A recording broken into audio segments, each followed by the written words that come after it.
Okay, last one on weight loss and weight gain. A few things just to remember on your adventure into weight loss, if that's what you're going for.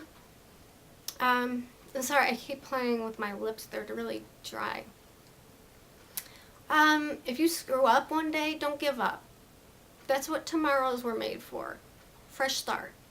Just chuck it up, smile, and say, well, tomorrow I'm going to start fresh. If a food is haunting your brain for like a week, get a taste of it and get it out of your system. Sometimes I will have like Snickers bar crawling through my brain, and I'll just buy one and eat half of it and toss the rest, and I'll have it out of my system.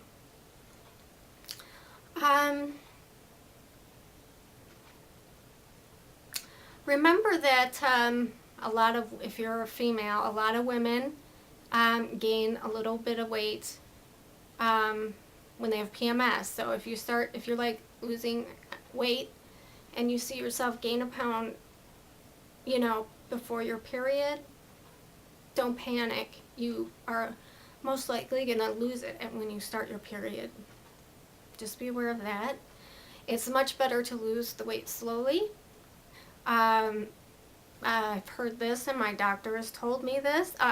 People who lose the weight slowly, like I did, are like this huge percent amount more likely to keep the weight off. It's the people that drop weight fast that tend to do the yo-yo dieting, drop the weight fast. As long as it's not water, we're not talking water weight. We're talking calorie weight. Just like crash dieting, you're just going to gain it back, most likely. So go slowly. I did this without a gym membership, without any expensive equipment, except for I did invest in a scale that measured by the ounce, because I felt better knowing at least if I lost an ounce. That was the only splurge I did. I did some cheap weights that go on your ankle weights with the Velcro, and then when I wanted to exercise my arms, I just Velcroed them onto my arms. Or when I did sit-ups, I would put them on my arms and do, my sit-ups.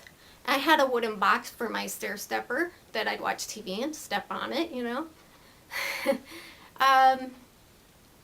I just went for walks with my iPod on with some fast music. And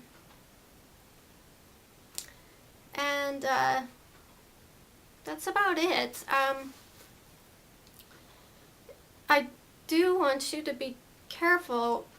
It's very easy to get addicted to praise when people say, oh, you're losing weight, you look so great, and that's lovely, and that makes you feel good.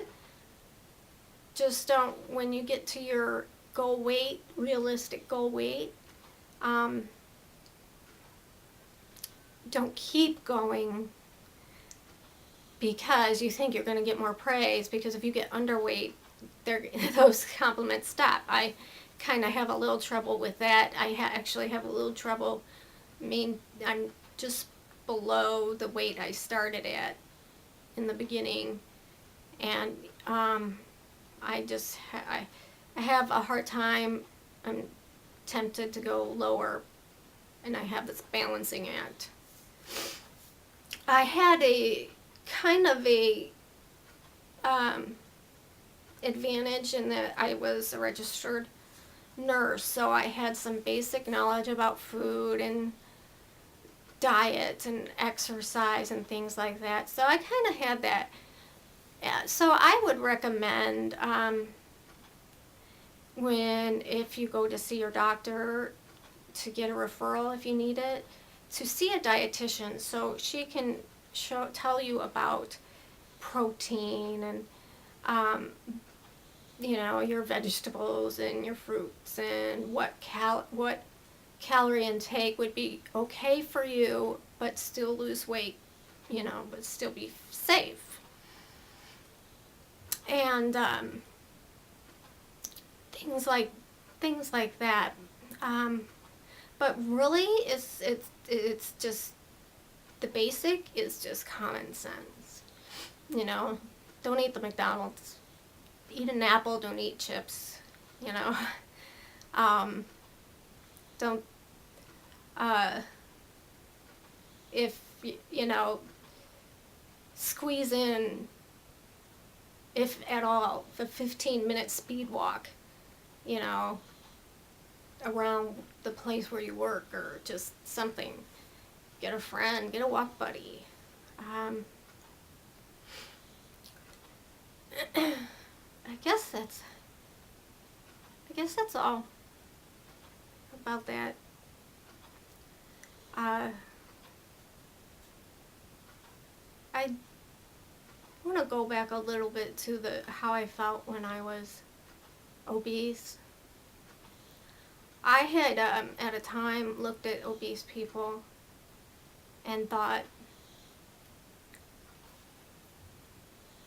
how could you let yourself get like that? You know? And I don't, and like the super, super, super obese, I kind of wonder. But when I see someone that is about the size that I was at that time, I remember and I say, I was there. I got there. You know? So, and I know why I got there. And it wasn't all my fault. In fact, most of it wasn't my fault. I would say maybe I was responsible for 10% of why I got that big. Medications, the depression, the whole cycle. But I broke the cycle. It can be done. You just got to break the cycle. You've got to change the message. You've got to change the behaviors. But you got to put new ones in place.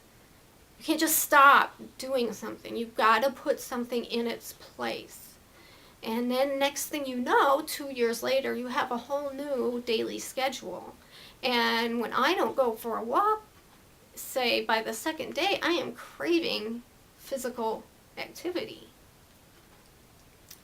So it can be changed. And, you know, I'm not anytime soon going to be going on the medications that I already know cause that weight gain, you know, but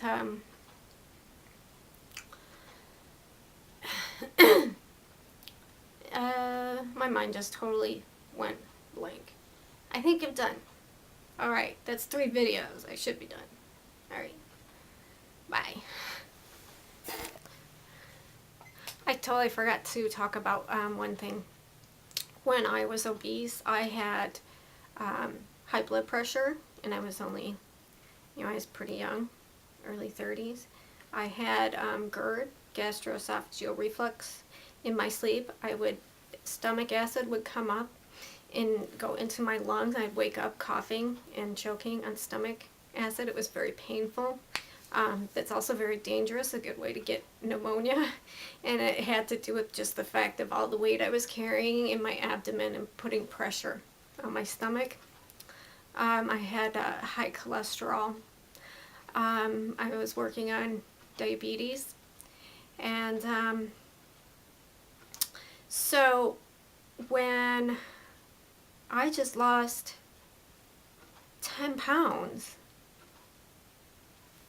I lost that reflux disease and heartburn. My blood pressure went down. And now I have none of those problems. And I'm just so glad, because I know now I would have been on the diabetic, high blood pressure medication by now, in big trouble. I just had to add that. I forgot about that part.